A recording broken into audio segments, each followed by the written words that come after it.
Good evening, students and my friends. In this session, I am going to talk about the important concepts in the programming language, especially for the GATE examination. My name is Ketan and I have completed my MTech from IIT Kharagpur and working in the software industry for last 12 years and also sharing my knowledge to the GATE aspirants from last 12 years. So first of all, let me list down all the topics under the programming language. First, the memory organization, and out of all these topics, I am going to discuss very important concepts that has the highest weightage. The memory organization for the program, data types and declaration of variables, functions, user-defined functions or inbuilt C functions, library functions, operators in C, different operators in C, arithmetic operators, logical operators, bitwise operators. We have the control statements, if else, switch case, and the loops, for loop, while loop, do while loop. Next is the pointers, different types of pointers, parameter passing techniques, by value and by reference, recursion, and the last two topics are storage classes and the static and dynamic scoping rules. Now, out of all these topics, recursion and pointers are the most important topics. But remember, you cannot directly learn the recursion and pointers. These all topics above create the base for learning these two topics.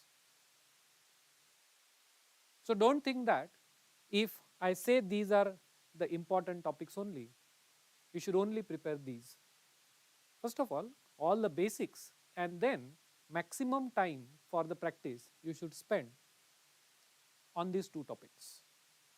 All right. Now, as these are the two important topics I marked, let me list down all the subtopics under this and then discuss few concepts around that. All right.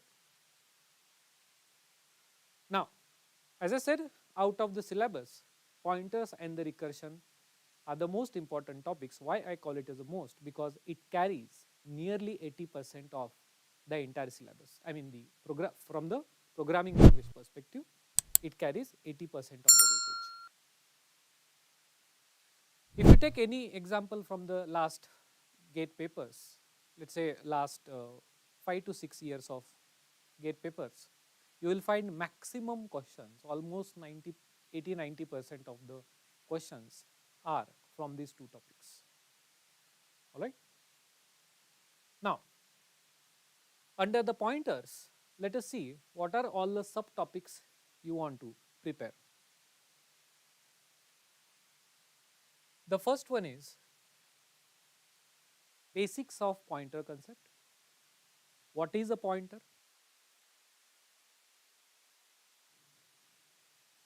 Let me tell you in one sentence. Pointer is nothing but a variable of your program which can hold address of any other variable or self address also. That is also possible. All right. For example, when you declare int a in the main function, it can be any function, but let me take the main function, and you declare float b and all the variables, assume that, and I declare one pointer int star p. Okay. Now, as these are the three local variables, remember the memory for these local variables is allocated where? In the runtime stack of the process section. So, whenever you have the problem of pointers, try to draw the memory representation. So here is the variable A. Let me show it here. Variable A, variable B, is it? And somewhere here the variable P. So there are three variables. I am going to take some dummy addresses. For example, this address is 200, this is 300, and this is 310. Assume that. Some in between these two variables, there might be some data also. You see, now if I do int A is equal to 10, then definitely the 10 value goes as the value of the variable here. Now what is meaning of the pointer is, this is a runtime stack, alright. You can say it is growing from top to down, and in the runtime stack we have another variable P which can hold the address of A. So what is the address of A I have taken? 310. So 310 is stored here as the value of P. Alright. Similar, see, this is also the value as 10. This is also the value as 310, but this represents the address of something else. So in short, this points to the memory location in the runtime stack, or it can be the other section also. It can be the heap also, it can be the static data section of the process also. So you can make the pointer point to any of the variable in the three sections of the process. And using the pointer, of course, I can now modify the value of A, saying that star is a dereference operator, value at 310. How to write this? How to solve this? Value at 300 and P is nothing but 310. Value at 310 is equal to 20. So 20 will be replaced here. Alright. So that is the very basic concept. My point is, whenever you have the pointer program given, try to draw the memory representation, and that makes the things easy to solve. Alright. Let me clear this.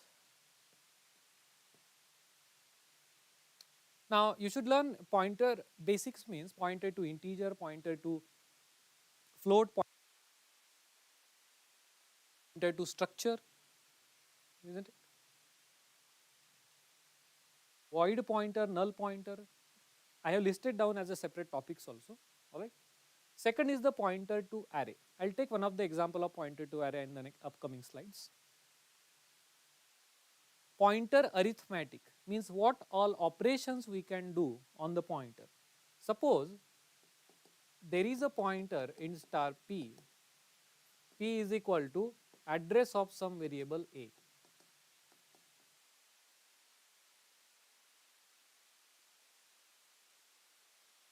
What operations we can do, what arithmetic operations we can do on this pointer P?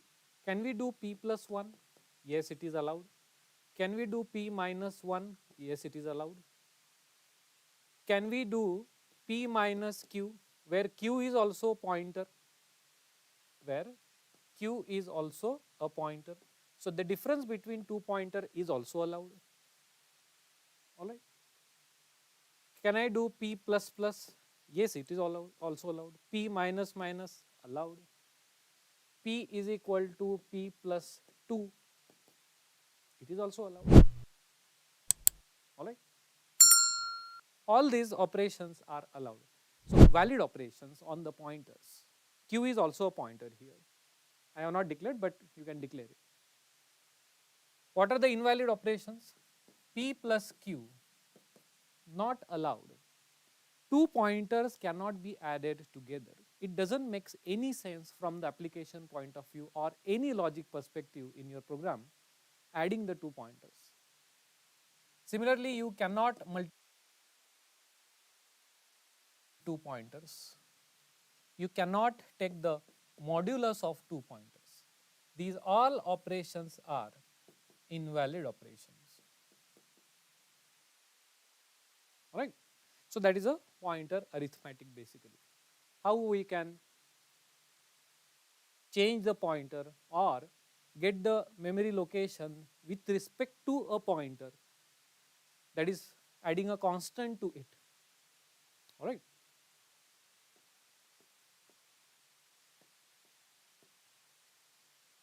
Next is the pointer to pointer also. Pointer to dynamically allocated memory using malloc, calloc and realloc. If you do not know malloc, calloc, you should learn that first. All right. Pointer to structure. This topic is very important to understand the linked list, trees, tree data structure in the data structures subject. Everything in the linked list and the tree, for example, BST, binary search trees, even the binary trees I can say, or rather any tree concept is dependent on this concept of pointer to structure. Array of pointers, we can define int A as a normal array. Here A is the array of 10 elements and every element can hold an integer. Whereas I can also define int star P5, you see, similar, but only the star I have given. What it means, every element of this array is capable of holding an address. An address. Someone else address I can store here, store here, store here, here and here. So it is called as the array of pointer. It can be the array of structure pointer, it can be the array of integer pointer as I have shown, it can be the array of character pointers, it can be the array of string pointers, different type of array of pointers.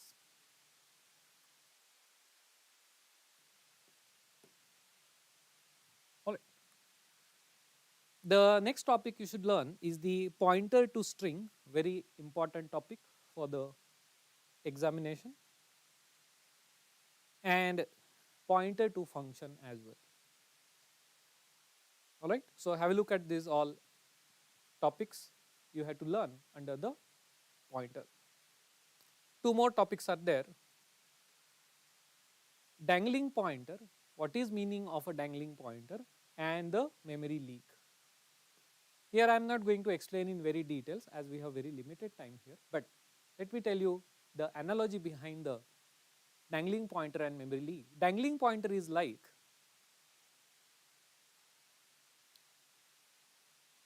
suppose you rent a house, all right, and after using it for 1 month, you say to the owner that I am leaving, but somehow the key is already, the key you have not handed over to the owner, the key is still with you.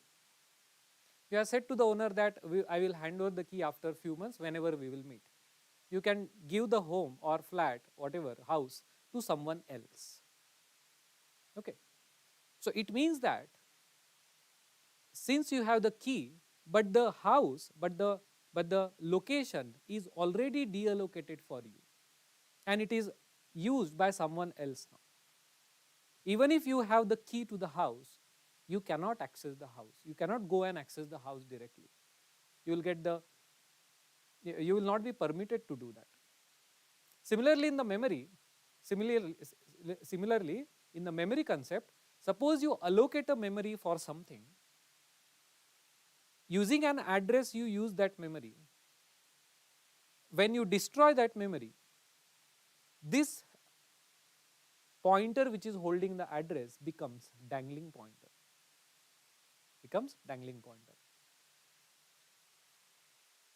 And the concept of memory leak means you allocate the memory in the heap section of the process, but you do not deallocate it on your own. You lose the key. It's like, analogy, it's like there is one house which belongs to you, but you lose the key to the house. It's like you cannot access the house without a key. It's yours only. Such type of problem in the memory is called as memory leak problem. All right.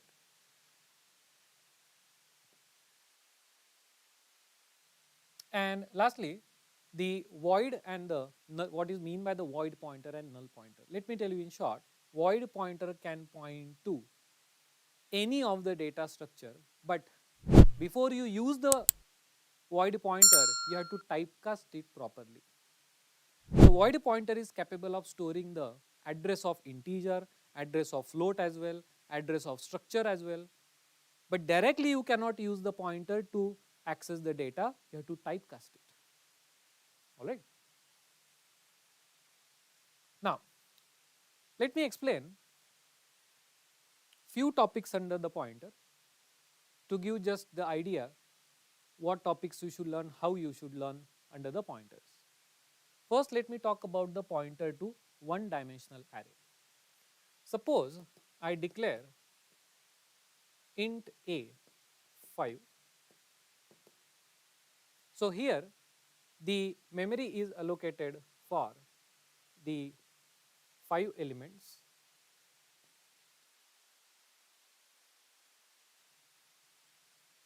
Whenever you declare an array, remember the name of the array itself is a pointer.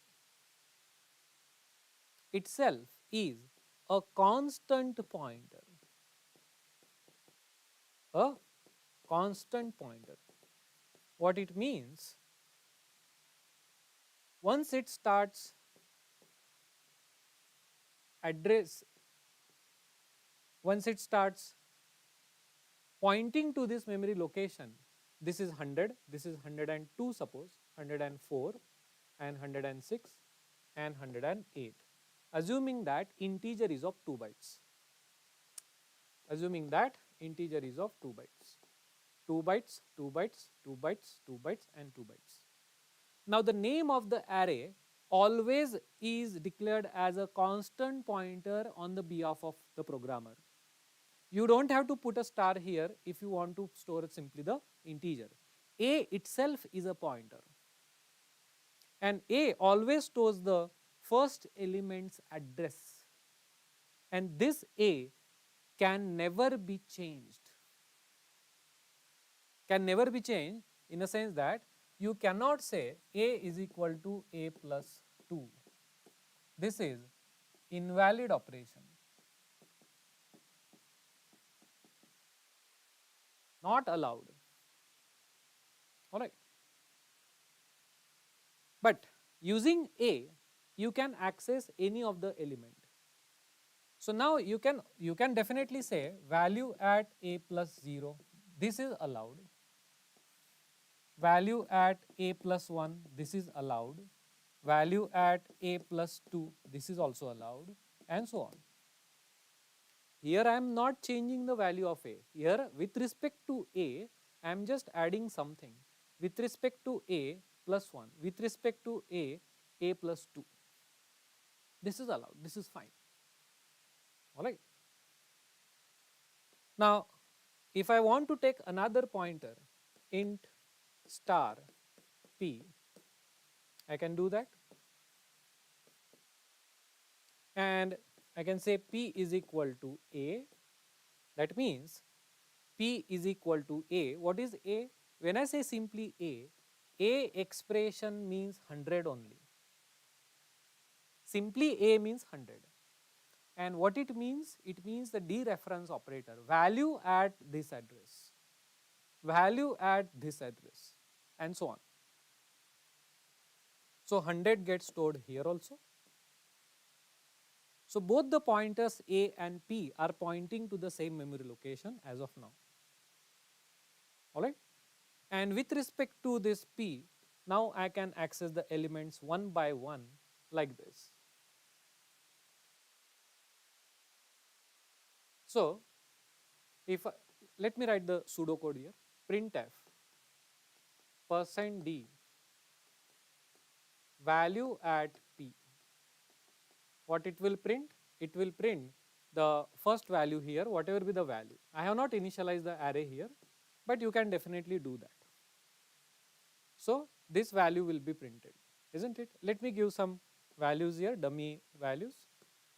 Okay, initialization is equal to 10, 20, 30, 40 and 50.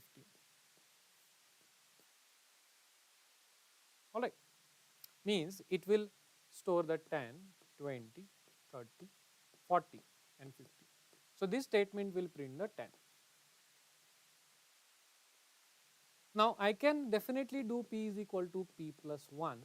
That operation is definitely allowed, where a is equal to a plus 1, a plus 2, this is invalid, but this is a normal pointer. This is not a constant pointer. So I can make this pointer point to 102 now. So this link is removed, and basically this pointer now points to where 102. Now p is equal to p plus 1, 100 plus 1 is 102, but not 101, remember, because it all depends on the type of the pointer. If the type of the pointer is int type, then what is the size of the int we have taken? 2 bytes. Therefore, adding 1 to the integer pointer shifts it by 2 addresses. Shifts the pointer by 2 addresses. So now it points to the second element. Again, if I write the printf statement here, it will print the 20 as the value. All right. So you can actually write these two statements in the while loop or for loop and print all the elements now. So this is the little bit theory of the one dimensional array. Let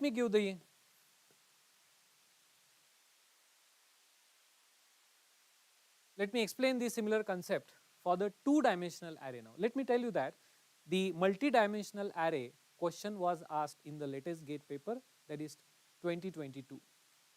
So remember, this arrays concept with respect to pointer is very important.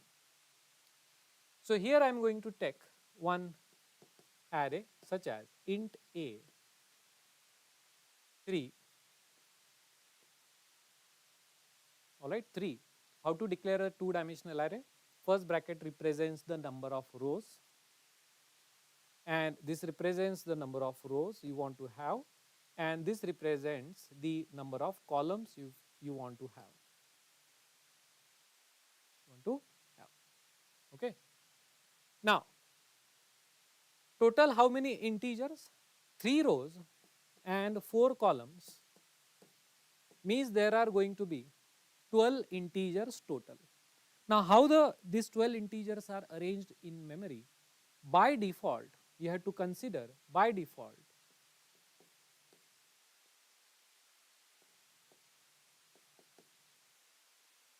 these 12 integers are allocated the memory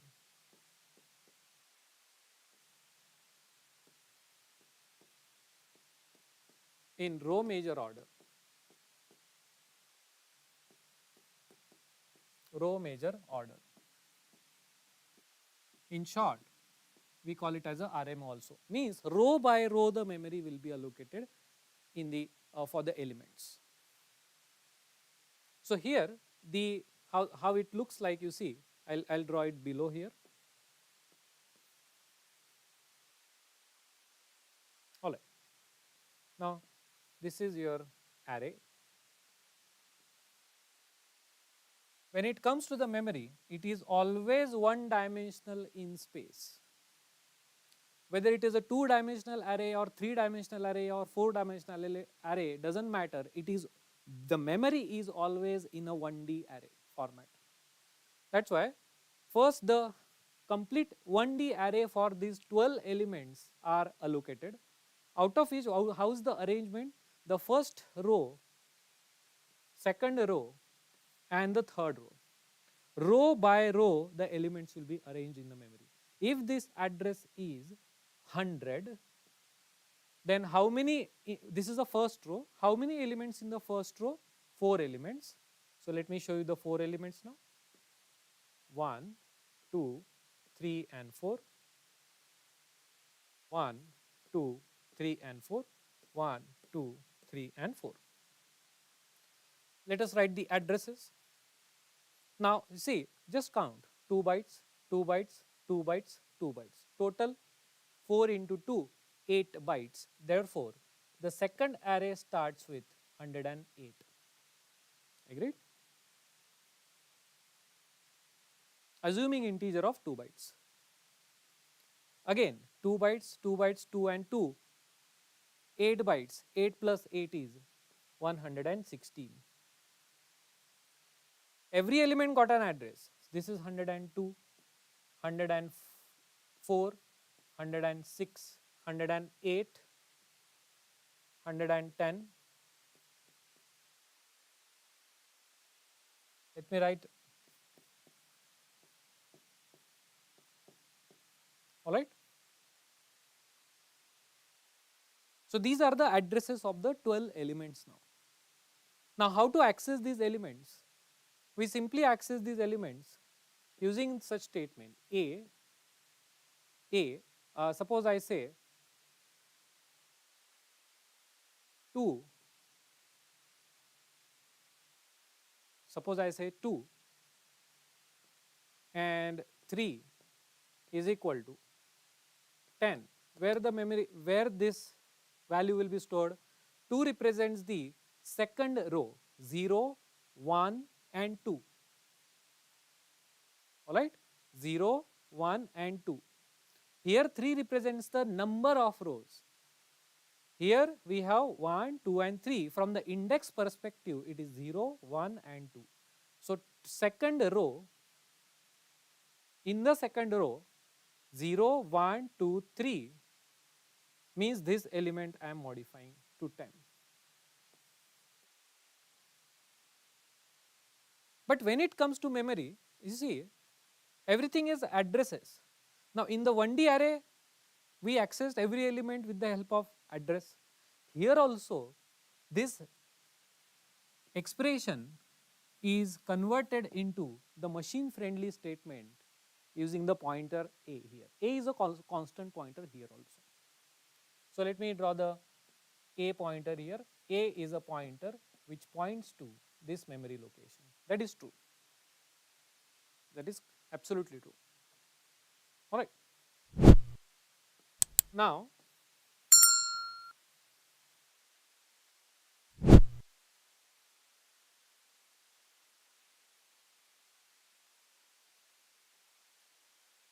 all right. Now, how to get the elements of the array using the address? So let us understand this pointer. This A is a pointer to array.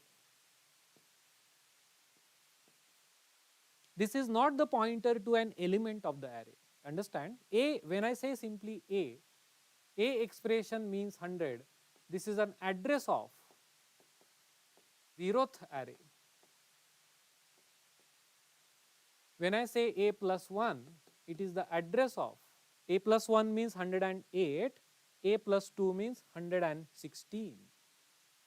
In earlier case in 1D array, A plus 1 was 102, but here it is not 102, remember. When it is 2-dimensional array, the name of the array is the first dimension, I can say, the first dimension from this side. That is, that it represents the pointer to array or row.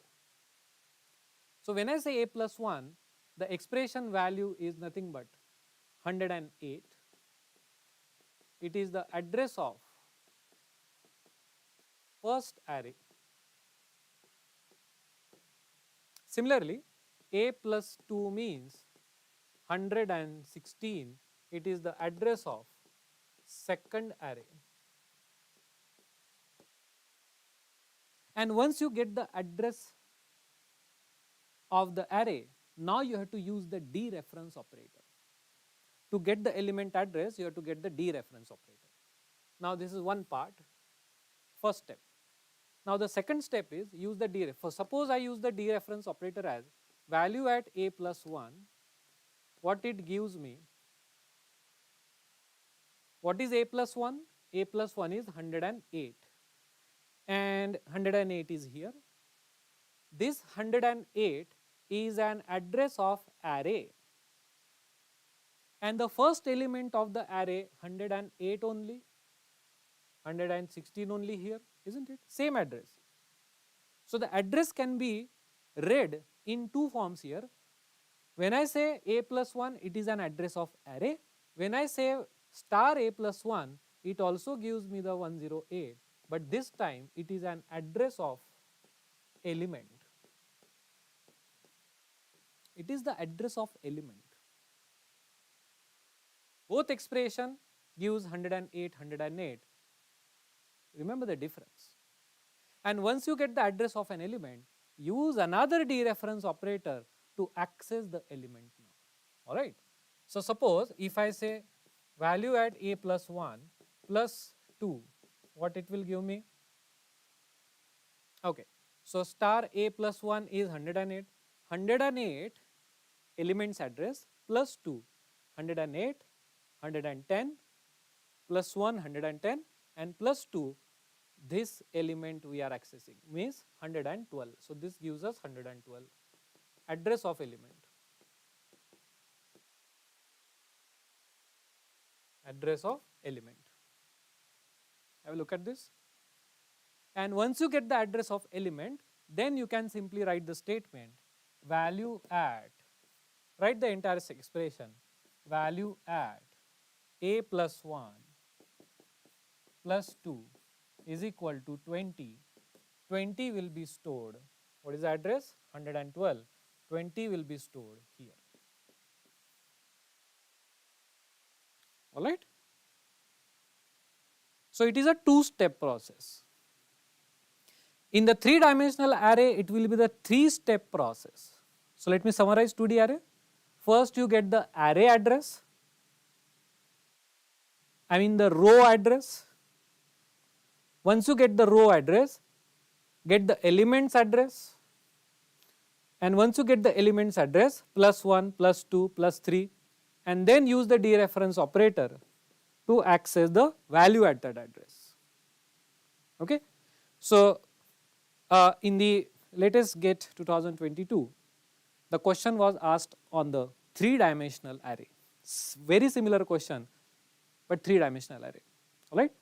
So consider this is one of the important topic. Alright.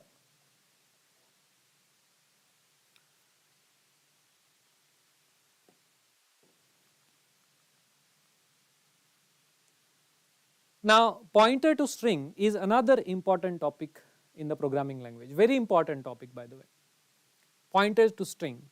Now the strings can be represented in two ways in the memory, or programmatically we can define it in two ways, we can show it in two ways.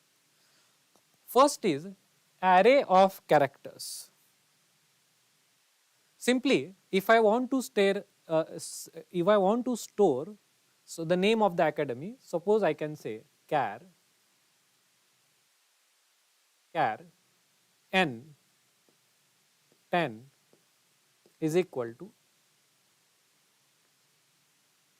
I can say ace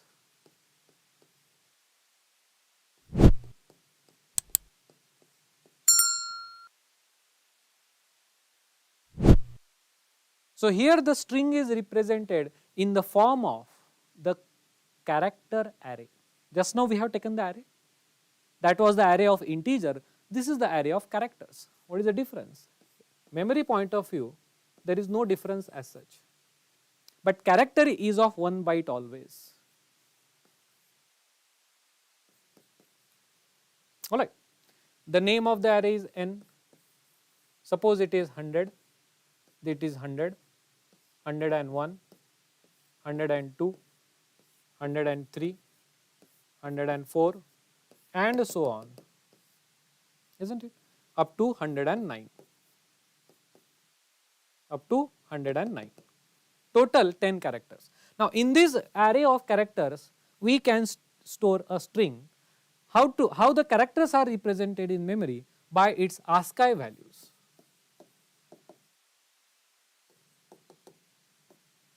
What is the ASCII is a standard to represent the character in memory, because when it comes to memory, it is always ones and zeros. That's why there is a standard. What is the equivalent number of A? The ASCII value of A is, capital A is 65, capital B is 66, capital C is 67, D 68, E 69, and so on. Small a is 97, small b is 98, and so on. Even the numbers as a character 0, 1, 2, 3 on your keyboard can be stored as a characters also. Space is also a character which has the value 32 as a ASCII value. Alright. So when you want to store an character, the character is actually stored as a number in memory 65. C, what is C? 67. E, what is E? 69. And this represents the null character which represents the end of the string. It has also got the binary pattern, usually all zeros. It is called as the null character. And some garbage values in the array, that's fine. So in this 10 size of array, you can store these 4 characters, you can store ace, acad, some more character. So up to 10 you can utilize this array. You can store your name also if you want to, if it fits in the 10 character array. Alright. And treat this array as a normal array, I can also modify this array. If I want to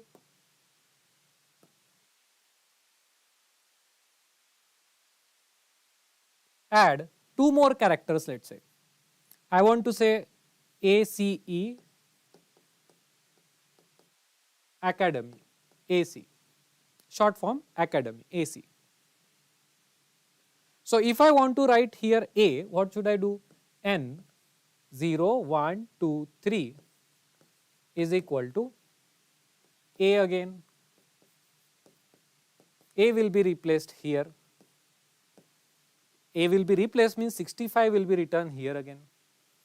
Now A n of 4, 0, 1, 2, 3, 4, here I want to write C. And do not forget to end your string with the null character, So A, C, and after it the null character here. Alright. So that's how A, C, E, A, C. I can modify the string as well. So this is the array of characters. Now this is one way. Other way of storing the string is string constant. Very nice topic and interesting. Star n is equal to ACE.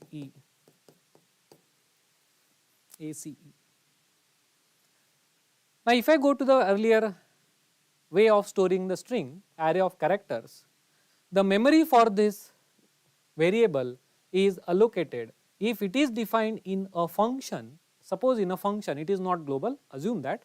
If it is defined in a function, then memory for these 10 bytes, 10 characters is allocated in the runtime stack of the process. Runtime stack. And it is not constant. Constant in the sense that I can change the value, if I want to. But this cannot be changed, this will always point here only. You cannot make this pointer to point to something else, some other character in the memory, that is not possible. So in this case, the pointer is constant, but the content of the array, the content of the string is not constant. Exactly opposite behavior for the string constant.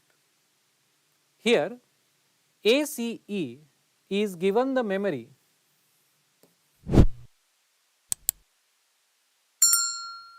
in the static data section of the process, static data, or we call this section as also data segment of the process, isn't it?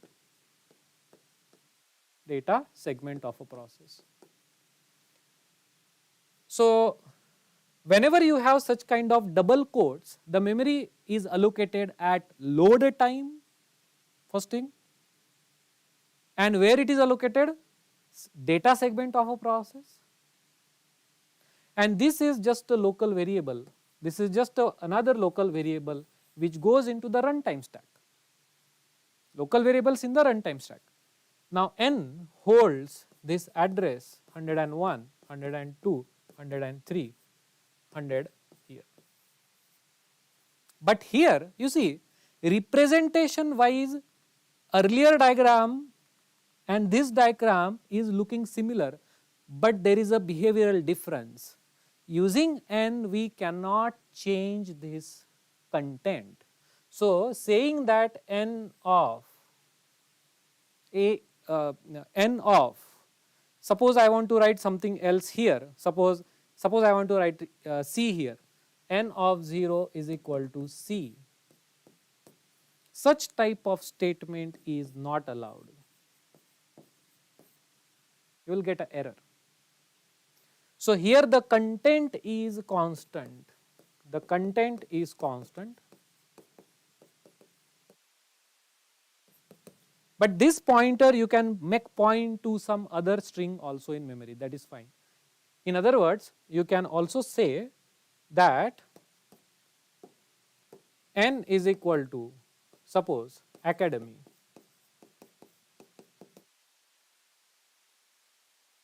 This is absolutely fine. This is one constant string, this is another constant string. One time it is pointing to this string, suppose this is another string is in the memory at 900, now it will n will hold the 900, that is possible. So here n is not constant, but the content is constant, alright. So that is the pointer to string.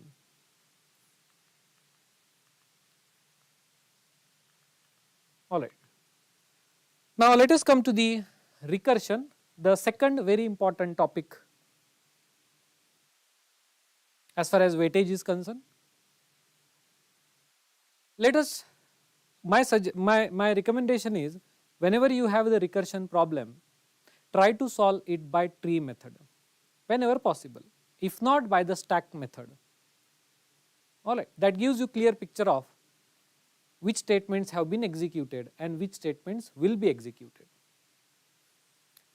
So here I have taken one program in which there is a static variable, two printf statements, d++. See here count, count is a function name and the same function I am calling again. So this is the recursion problem, recursion function, recursive function. And after the recursive function returns, then print something. And from the main function I have passed count the value as 3. Let me solve this by tree method. Alright. Now I will quickly draw the tree for this and let us try to find out the output of this program. Now here from the main function I am going to pass value 3 that will get assigned to n. N is an argument, that is the parameter name. There is a static variable here which is initialized to 1. Remember, when the memory for static variable is allocated at load time, means whenever the execution of main function will start, at that before that only the memory for this DLO is allocated. So let me write D here, which is 1. but the memory for n is not allocated upfront. It is a parameter. Parameters are allocated memory when the function is invoked at runtime. That is why as I am calling the function now, at this time the memory for n is allocated, the value is assigned as 3 and start the execution. Now how to tackle these questions in the exam to get the correct answer? Recursion is all about keeping the track of variables and your control flow, I mean the flow of control, which statements you have been executed so far and which are pending for execution. So see, there are statements here. First of all, this statement is not executed every time. This is the initialization of static variable. This happens only once. So here the statement number 1, 2, 3, 4 and 5. Straight away let us give the 5 numbers to the 5 statements. So when I call this function, I am going to execute 3 statements. Total 5 statements. Alright, 5 statements. Every call to this count function will execute 5 statements for sure. Let us see. First, let me write the output here also. Alright. Let us follow the tree now. First statement. What is the first statement? Print the value of n. What is the value of n? 3. Next. Print the value of d. What is d? 1. Next. d plus plus. Next. n is greater than 1. 3 is greater than 1. Yes. Call the function n by passing 3 minus 1, that is 2. So here I am going to call the function again as count n is equal to 2. Now this n is different and this n is different because we are calling the function again. The memory for n is again allocated. Alright. So whenever you call a function, again 5 statements, 1, 2, 3, 4 and 5. Okay. Start the execution. Do not execute this 5th statement till this tree is fully executed. So let us start with this one again. First, but this time the value of n is different. This is the second, another activation record in the runtime stack. Printf n, what is the value? 2. Printf d, what is the value? 2. d plus plus. Fourth statement, n is 2 is greater than 1. Yes. Call the function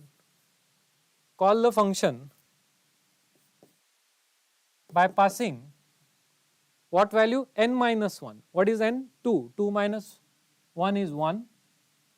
Now again 5 statements, 1, 2, 3, 4 and 5. Again the first statement. What is the first statement? Let us see. Print the value of n. This time it is 1. I will write below. Print d. Increment d. Fourth statement. N is greater than 1. Ask the question. 1 is greater than 1. The condition is false. So count function will not be invoked here. Condition is false. 1 greater than 1, condition is false. That is why. Simply come out of the if block and execute the 5th statement now. Value of d, print the value of d. What is d? 4. Print it. So what is the value? 4. Print it. Now all the statements here are executed. 1, 2, 3, 4, 5. Means this call have been completed. Means this have been completed. Right? Now the 5th statement with the value n is equal to 2. What is the fifth statement? Print the value of d. Now d is a static variable. Static variable is same for all the function calls basically, right? So therefore, again 4 is printed. Come back. Fifth, n value 3, but we are not printing 3 here, we are printing d. D is 4 and that is the output. So all the statements in the tree have been executed and now we have our output. So that's how we have to tackle this recursion questions, remember. Alright. So recursion is important topic, guys. You try as many problems on the recursion. The practice of the recursion only will help you to solve the problem in less time in the exam, because such type of problems are time consuming. The challenge is only in how much less time we solve it. We cannot spend half hour in the exam on one statement, isn't it? That is not possible, that is not feasible. That's why I am saying practice such numericals so that you train yourself to draw this tree very fast and get the output in less time. Alright. So that is one way of solving it. Another way is a stack method only. Let me show you the stack method. Take a stack. Whenever the function is invoked, suppose this is a main function activation record, there is a variable count. I'm sorry. From the main function,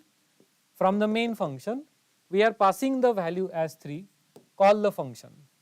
Now when I call the function first time, let me say at count 1, the first call to the function count, in which the value of n would be a 3, isn't it? Main is passing that value. And that d is a static variable, that's why we will take it globally, not actually globally, but for any function call this count, we will use the same memory location for the d. It is not in the runtime stack, it is out of the runtime stack, right? Execute the, let me write the output here also. Let us execute the statements. Let me just mark it here. Since this is a first invocation, I will just mark 1 here, 1, statement execute 3, n value is 3, first execution, first invocation, printf, what is the value of d? 1, next, d plus plus, next, condition is true, 3 is greater than 1, true, call the function. When I call the function, again n, but this time I am passing 2 here, isn't it? N minus 1 is 2. Alright. So this function has called this one. This is the second time I am calling it. Let me call it as count 2. Alright. Now hold on, do not execute this in the first invocation till we come back from the second invocation, isn't it? So start the second invocation. Second, I am just keeping track which invocation of the function has executed to which statement. Second, printf n value is 2, printf d, which is also 2, d plus plus,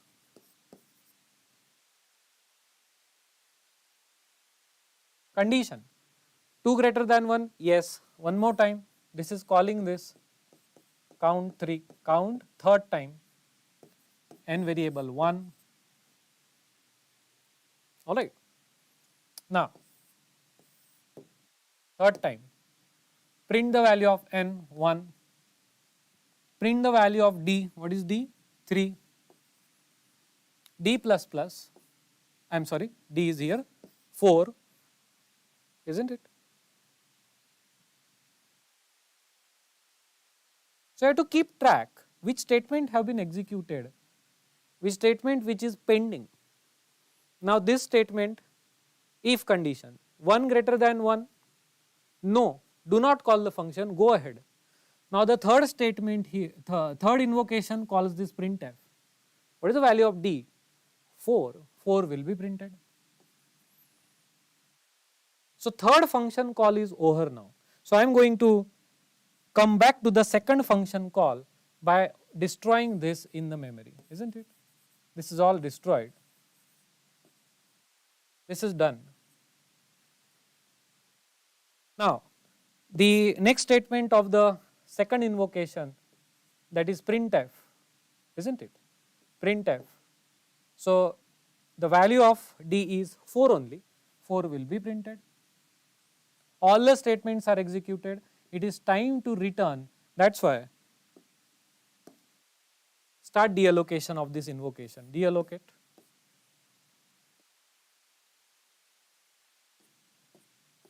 Alright. And what is now pending is the first invocation of this function, the last statement, print 4 again, and the function returns, isn't it? And this time this is deallocated and the main function resumes. After some time main also returns and everything is destroyed. So what is the output? Same output we got. But in my opinion, tree method took, it was the nicer way of showing the statements. Keeping track of statements is easy in the tree rather than in the stack. So in my opinion, use the tree whenever possible only. Alright. So with that, I am going to conclude this session here. If you have any questions, feel free to write me an email. Alright. So, and you can also visit the ACE Engineering Academy website and contact us. Thank you guys. I hope this session was useful. See you again.